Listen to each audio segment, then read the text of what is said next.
Support comes from the Missouri Forest Products Association, committed to conservation and careful management of the state's forests to make them more resilient and better habitats for wildlife. ChooseWood.com. It's Friday, December 3rd. This is The Gateway. I'm Wayne Pratt. Ferguson native Keyon Harrold is a jazz band leader, in-demand collaborator, and the first creative advisor to Jazz St. Louis, a position he wants to use to help younger musicians find their way in the business. I plan on creating opportunities for people. I plan on being a mentor to some of the next generation. I plan on introducing these people internationally and nationally. St. Louis Public Radio's Jeremy Goodwin speaks with Harrold about mentorship in just a few minutes. More than half of Missouri teachers say they often consider leaving the profession. As St. Louis Public Radio's Kate Grumke reports, a majority of teachers responding to a recent survey say this school year has been even more difficult than last year. The Missouri State Teachers Association surveyed about 2,800 educators in the weeks before Thanksgiving. Teachers said student behavior and motivation are the two top sources of stress, followed by the substitute teacher shortage. Todd Fuller is the spokesperson for MSTA and says when it comes to solutions, teacher pay is still top of mind. In the survey, 74% of our members said that their work is quite or extremely meaningful. So they believe in what they're doing, but if you can't afford to take care of yourself or take care of your family with what you're doing, you're going to look for something else. Missouri's public school teacher pay regularly ranks near the bottom of all states, according to the National Education Association. I'm Kate Grumke, St. Louis Public Radio. The Southern Illinois University Board of Trustees has formally approved a new chancellor for the Evansville campus. James Minor will begin in the job March 1st. He becomes the first black chancellor for SIUE and succeeds Randy Pembroke as the 10th chancellor for that campus.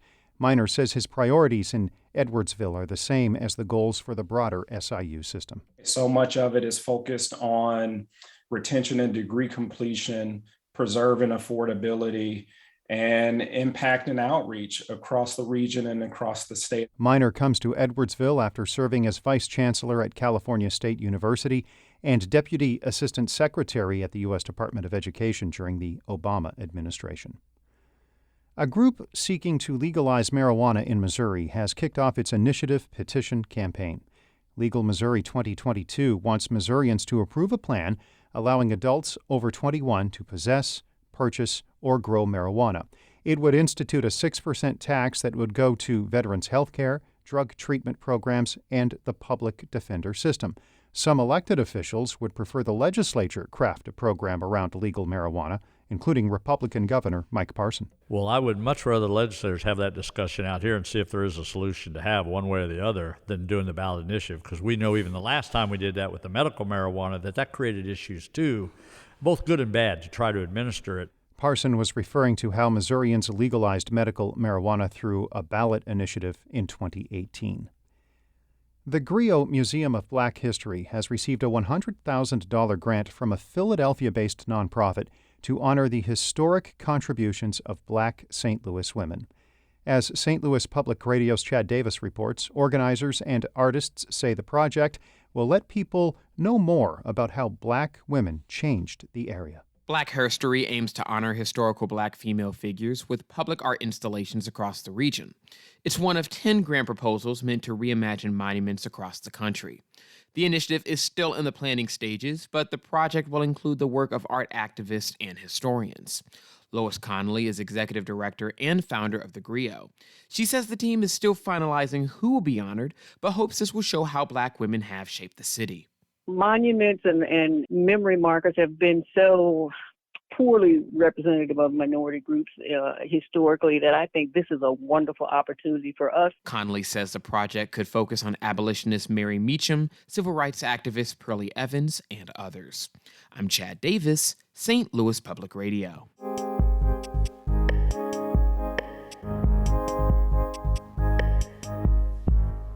Ferguson native Keyon Harrold honed his jazz chops in St. Louis before becoming an in-demand collaborator with stars, including Beyoncé, Common, and Jay-Z.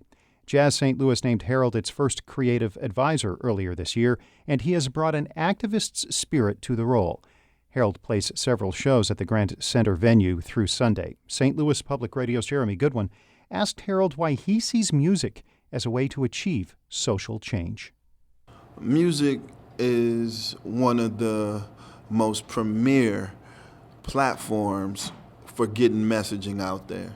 As an artist, the agenda is about bringing people together. The agenda is about showing injustice. It's about showing beauty. It's about showing what justice should be and what it should look like. So we have the ability to actually craft what the future should be in the present. On your last record, you wrote something in tribute to Michael Brown Jr. called MB Lament.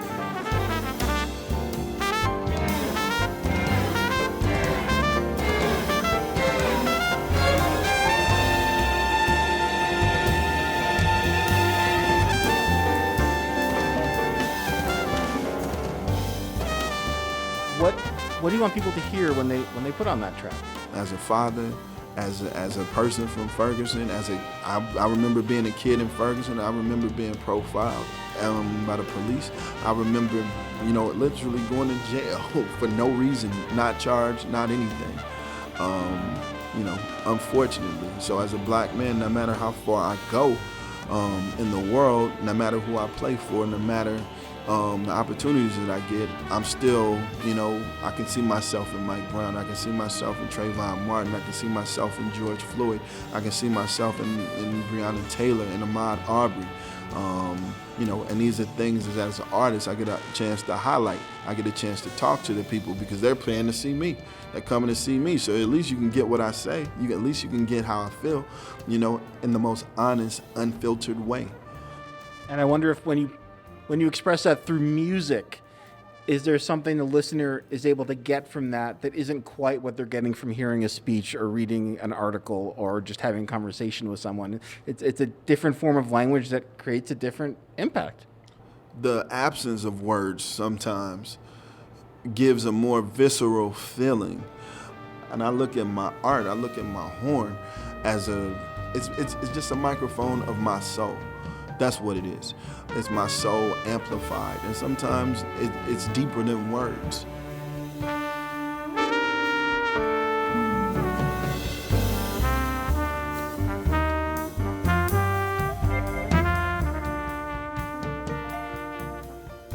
So you're in the process of creating this new role of artistic advisor to Jazz St. Louis. And in part of that, I know you've been going out and meeting with different people, meeting with different groups. Mm-hmm. Who have you been talking with? Boys and Girls Club. We met with 4 through Ferguson. We've met with the mayor. We've met with so many amazing people here who will support my artistic vision here, first of all, and creating some initiatives to help these kids who are just like me or not like me, to have an opportunity to express themselves and grow to be great human beings. How do you see yourself being out there in the community? What kind of projects might you get involved in? Oh, man, it is to be determined, but it will be impactful. I plan on, meeting the next generation of St. Louis greatness. I plan on figuring out how we can, take that talent to different spaces. I plan on creating opportunities for people. I plan on being a mentor to some of the next generation. I plan on introducing these people internationally and nationally. If you find somebody who's really got something going, maybe you can be a connection? Absolutely. I'm looking forward, and I'm looking forward to being a conduit to their next iteration of greatness.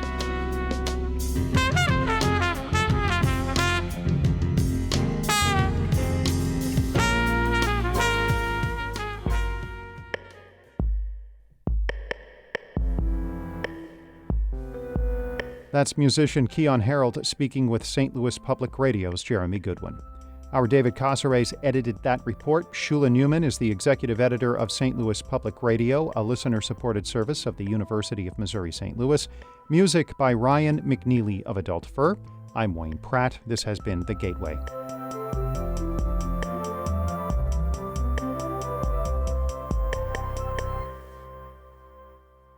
Support comes from Missouri Forest Products Association, committed to sustainable and sound conservation of the state's forests, which support more than 41,000 Missouri jobs, resulting in a $10 billion industry. choosewood.com.